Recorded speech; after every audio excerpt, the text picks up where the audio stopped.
Hello, lovely people. Welcome to my first book haul in 6 months.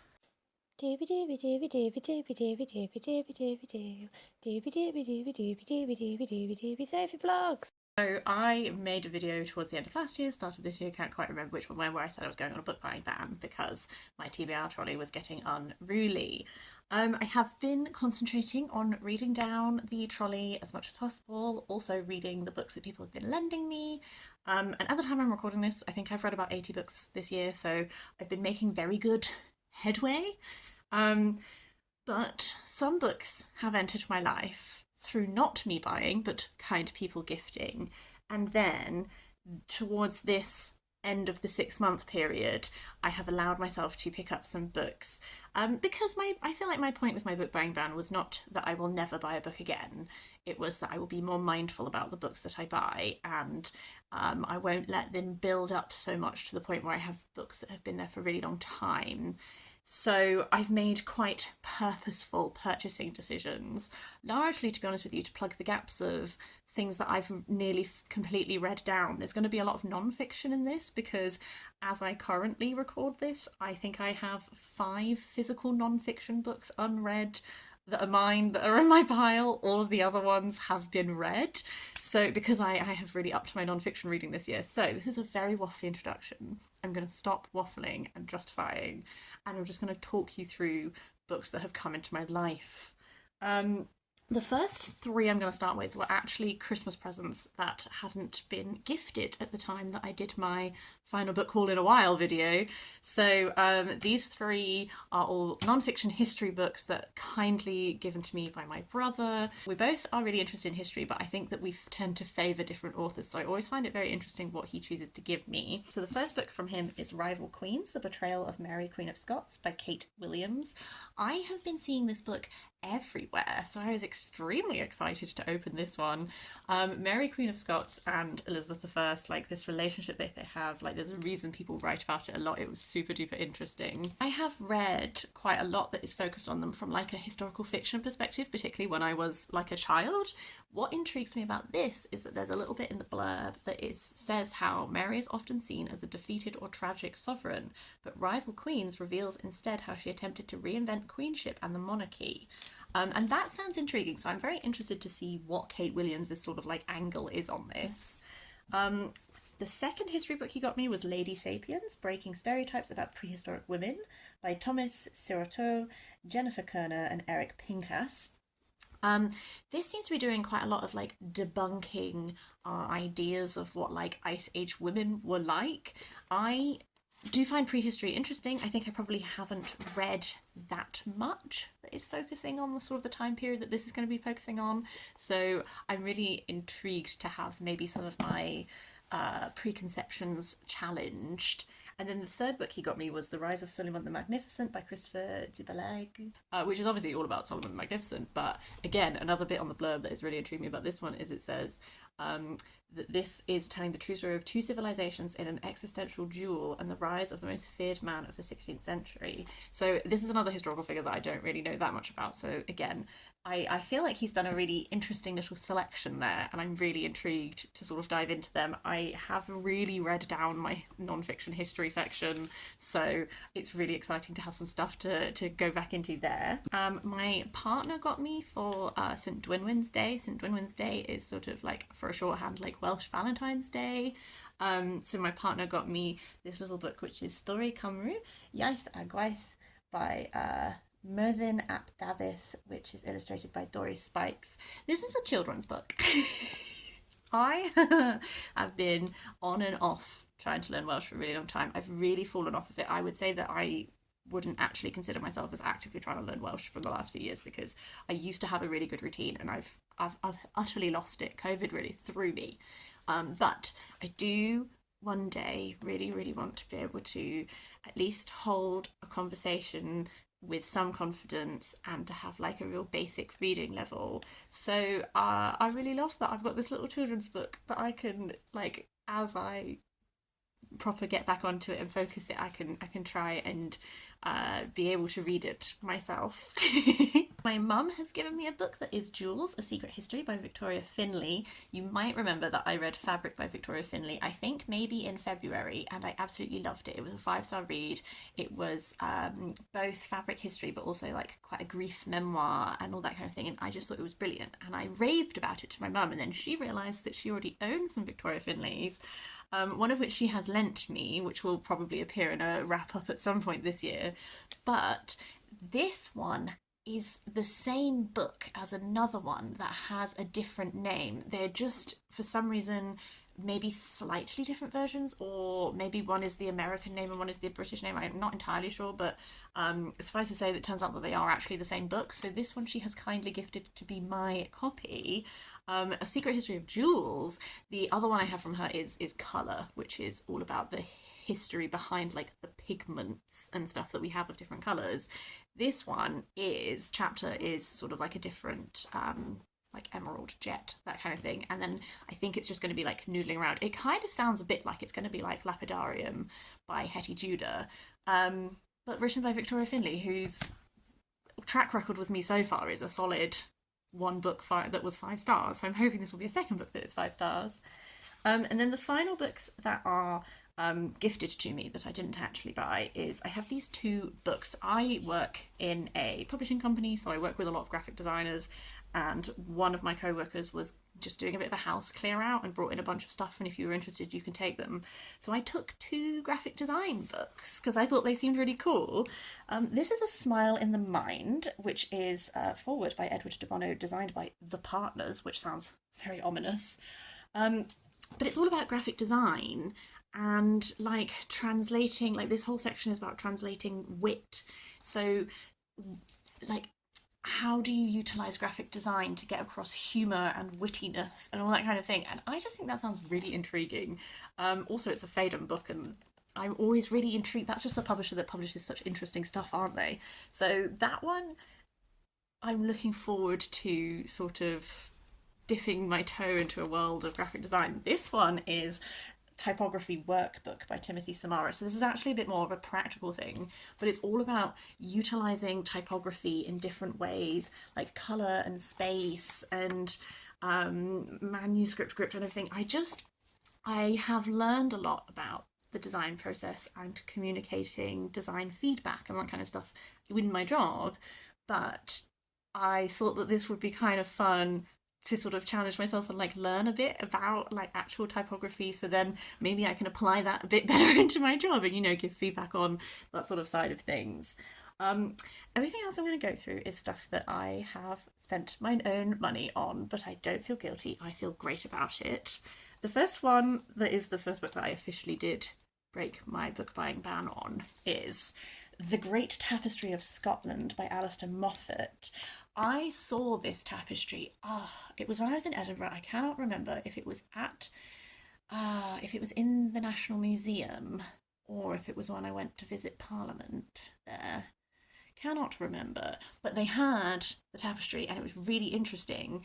This, as you can see, now £8. It was reduced because it's somehow damaged, but I cannot actually figure out in what way. Like, it's just got like a bit of a stain on it, but I didn't even know this book existed. So this, to me, epitomised what I was happy to spend my money on, because I was like, I will never see this book for this price ever again. So I love tapestries. I love fabric history. You're going to get a real, like, art sort of focus on a lot of the stuff I'm going to be talking about today, because I started off this year by reading a lot of books that are about art and fabric and all that kind of thing. So when I saw that one, I just felt like I really needed to have it. On an art note, I recently went to visit Kelmscott, which is where William Morris and Jane Morris and also Dante Gabriel Rossetti lived. As you know from my Pre-Raphaelite recommendations book video, I love the Pre-Raphaelites. I did say that I was going to stop buying Pre-Raphaelite books. I haven't. I got so inspired there. I loved it so much. Spoiler alert, I'm recording this on the day that I have been there. I'm still like feeling the excitement. It was incredible. And they had a book that I talked about in that Pre-Raphaelite book recommendation video where I said that I had been really wanted to get my hands on it.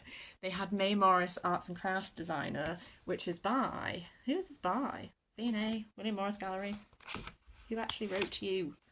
Oh, it's by loads of people. Anna Mason, Jan Marsh, Jenny Lister, Rowan Bain, and Han Fowlby. I think that Mae Morris is so cool.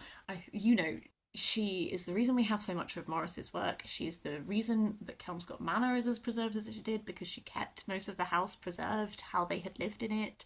But she did all of this design and creative work herself. I have always thought that she's so cool, and I've always been like, I need to know more about her, and this has been on my radar for a really long time. So when we were there, I just let myself get it as a treat, and I'm really excited. I also picked up Questions of Travel, William Morris in Iceland by Lavinia Greenlaw.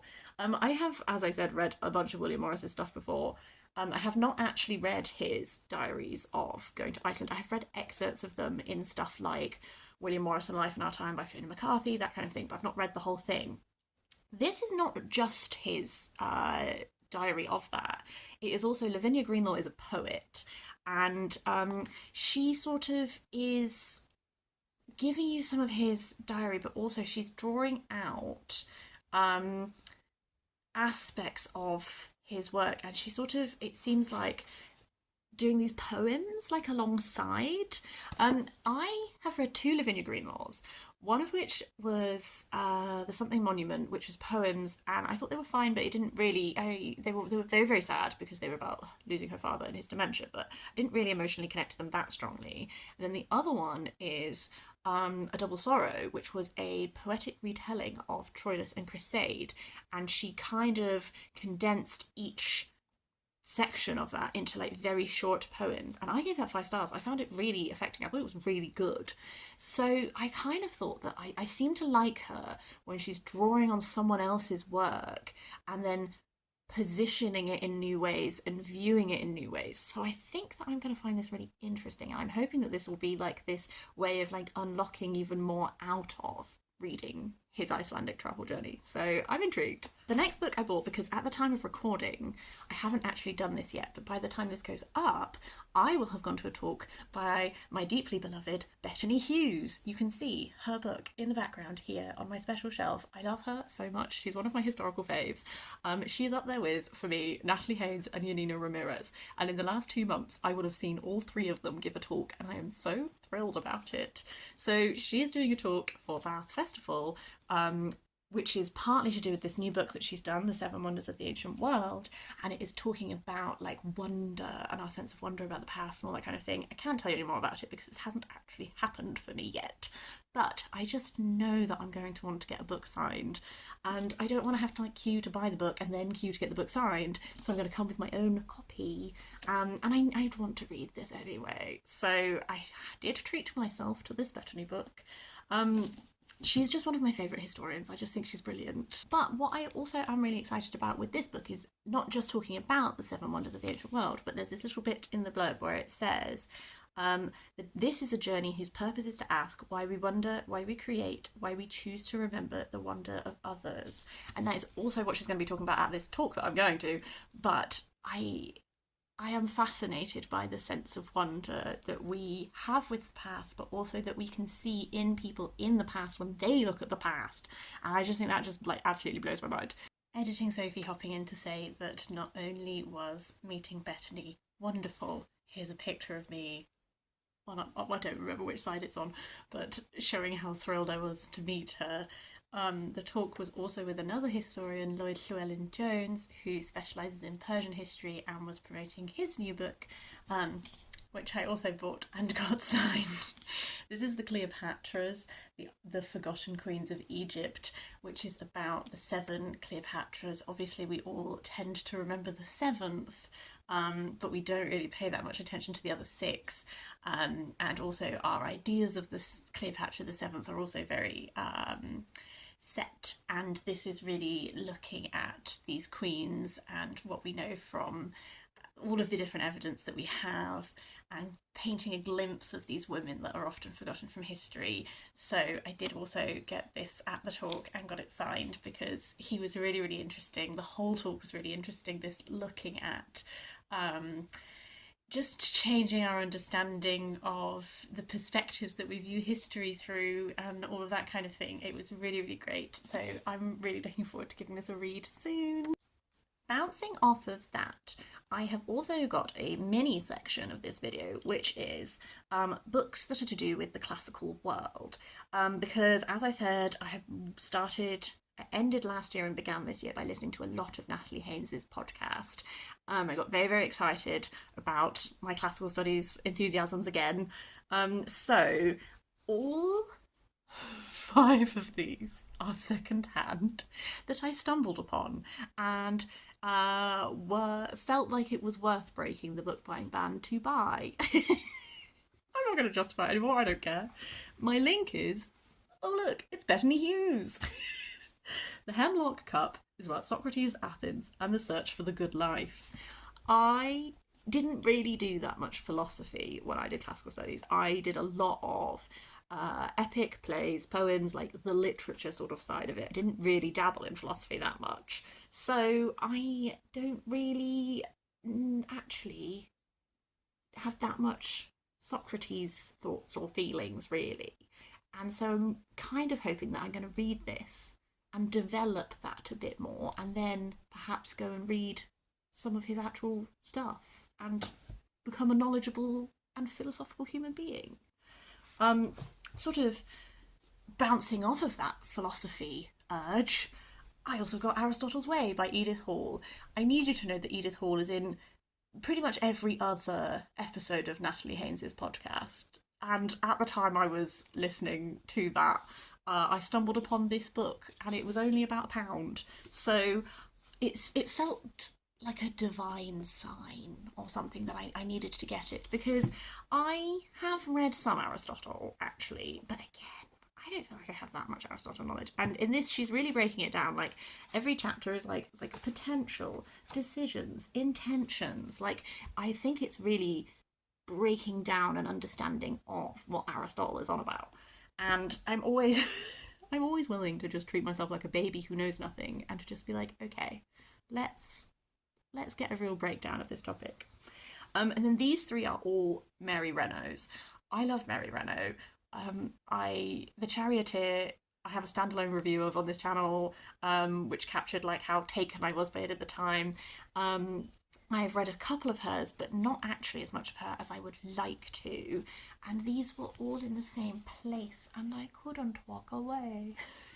The Last of the Wine is about it's set towards the end of the Peloponnesian War. It is about someone who becomes drawn to the teachings of Socrates. So in my mind, these 2 felt like quite a good companion read of doing like a fiction and a non-fiction. So I'm kind of wanting to read these in a similar time to each other. The Mask of Apollo is more also tied to like philosophy, except for this time kind of Plato.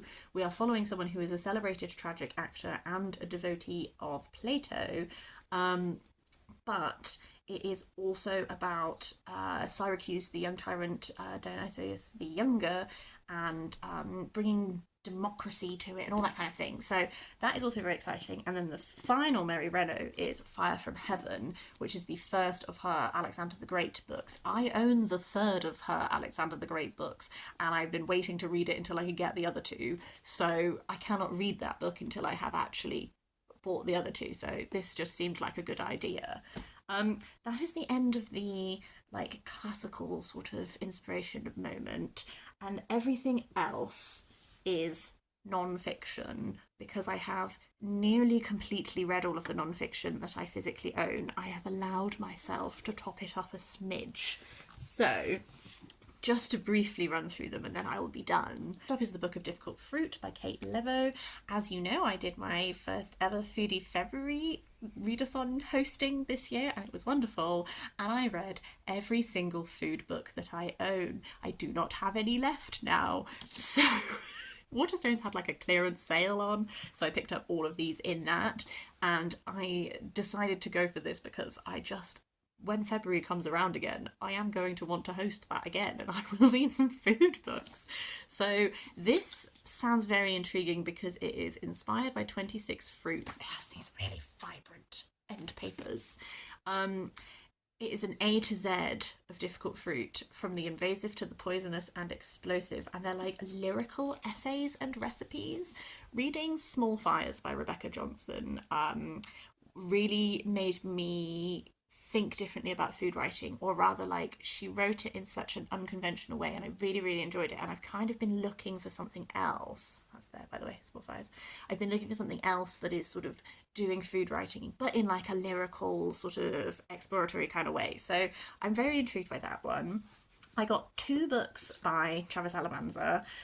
One of them is None of the Above, which has been on my radar to read for a while. This is Reflections on Life Beyond the Binary, and I've been wanting to I have read some books about non-binary experience. One of them is just here, Life Isn't Binary, but I've been wanting to read more from the perspective of non-binary experience and really sort of deconstructing that, like, very gendered idea of the world and everything. So I'm really enticed to read about sort of like the possibilities of gender, if you will. And then the other one by the same author is Gender. This one is teeny tiny. Look Again.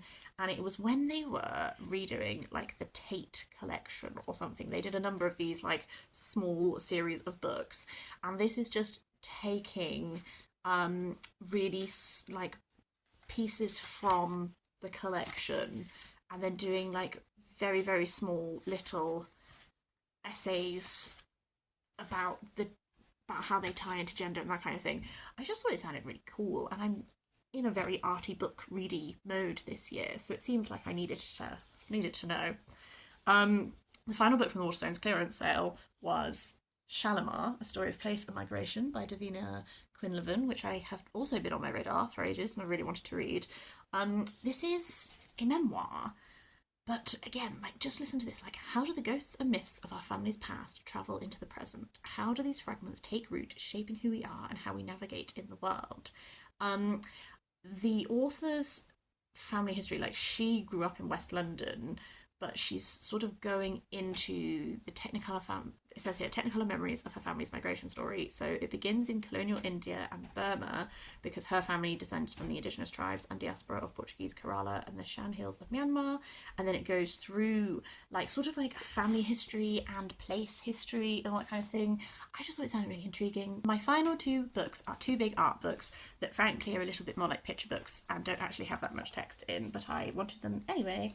This is The Best of Beardsley. Aubrey Beardsley is an artist who I mainly know through his illustrations for Oscar Wilde. This literally just is his work, loads and loads of his work, and I just really do want to know his work better. So this seemed, again, this one was like £2, so it really felt like I needed it. And then finally, this is Alphonse Mucha, which is edited by John Houle and Tomoko Sato. Mucha is one of my absolute favourite artists. I went to an exhibition of his work at the Kelvin Grove a number of years ago, and it was even better to see it all in person. But I don't really know much about him. Eventually I would like to get a book that is a much more detailed biography of him. This has a bit of biographical information at the beginning, and then the rest of it is just like, you know, pictures of his work and all that kind of thing. But there's work in here that is in a style that is very different to the style that I know of him, so I'm intrigued by all of that. Is everything. Those are all the books I wanted to talk to you about today. I feel like now I sit down to talk about them all, it feels like quite a lot of books, but I promise you, I've gone a really long time without buying anything. It's just I have now allowed myself to do a bit of restocking. I would really love to hear your thoughts. Please do let me know your thoughts and feelings on any of these books. What do you find yourself really drawn to at the moment? Because I think you can really tell from this like where my reading tastes are at, but also like what I have clearly run out of, because I've been reading it all so much that I now need to like really like give myself new ones to read. But yeah, I hope that you're having a really lovely day. I will see you next time for something different.